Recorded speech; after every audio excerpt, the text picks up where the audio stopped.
তাহলে কিন্তু দেবদাকে নিয়ে আবারও কিন্তু নেগেটিভিটি শুরু হয়ে গেল। হ্যাঁ, কেন বলছি, কারণ আপনারা জানেন দেশু জুটিকে নিয়ে যে নোংরামিটা হচ্ছে বা যে নেগেটিভিটিটা করা হচ্ছে সেটা হয়তো কম বেশি আপনারা সকলে জেনেই গেছেন।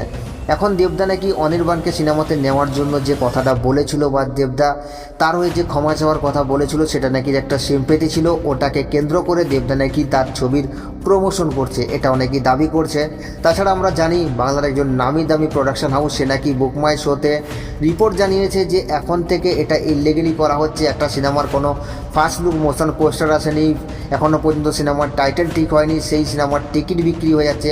এটা তো ভাই গায়ে লাগারই কথা, কারণ মুভিটার নাম পোস্টার কিচ্ছু আসেনি।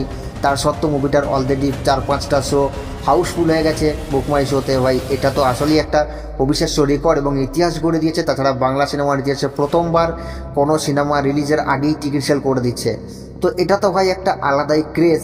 তো এটাকে কিন্তু কিছু প্রডিউসাররা সহ্য করতে পারছে না, তাই দেশু জুটিকে নিয়ে তারা নেগেটিভিটি শুরু করে দিয়েছে, নানান রকমের প্রশ্ন তুলছে। একবার অনির্বাণ, একবার বুকমাই শোতে রিপোর্ট, ভাই নানান রকমের। তো এটা নিয়ে আপনাদের কি মতামত আপনারা নিচের কমেন্টে অবশ্যই জানাবেন। এসব করে কি দেবদাকে আটকানো সম্ভব সেটাও নিচের কমেন্টে জানাতে ভুলবেন না। আর সাবস্ক্রাইব করে দাও নেক্সট ভিডিওর জন্য।